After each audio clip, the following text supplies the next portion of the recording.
የሱፐር ማርኬት ስጋ መመገብ እንዴት ይታያል? በዋናነት የአላህ ስም ይወሳበት አይወሳበት እርግጠኛ ያልሆን ነው እና ዘው ተያይዞ በየካፌዎች የሚሸጡ ስጋ ያለው በርገር መመገብስ እንዴት ይታያል?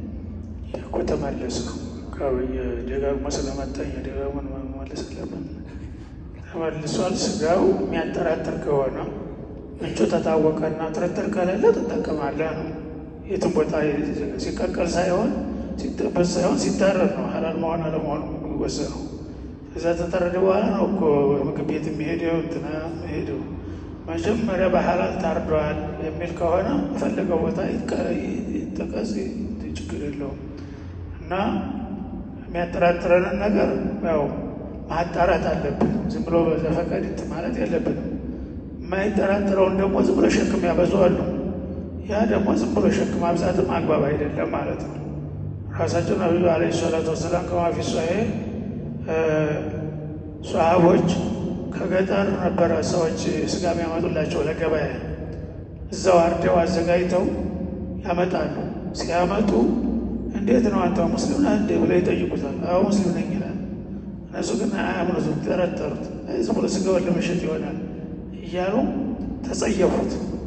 ኋላ ጠየቋቸው። እነዚህ እኮ የገጠር ሰዎች አናምናቸው፣ ዝም ብለው ሰለመናል እያሉ ስጋ ያመጡልናል፣ እኛ ዝም ብለን ለመስጋቸው ብለው ነው እያን እየተውነው ነው ሲሏቸው፣ ማን ነው እንዲህ ያላቸው አሉ። ሱብሃንአላህ።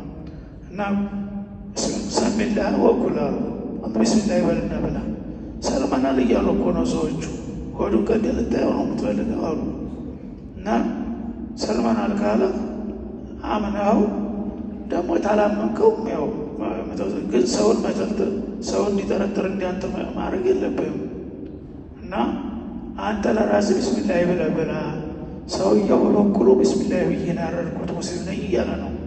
ከዛ በኋላ መጎርጎር አስፈላጊ አይደለም ነው ያሉት ማለት ነው። ስለዚህ ጥርጥር ሲኖረን አግባብ ያለው መረጃ ምናምን ካለ ያን ማጣራት አስፈላጊ ነው። ዝም ብሎ ግን እንዲሳይል ምናልባት ያላለም ይሆናል በምናልባት የሚሰራ ነገር የለም።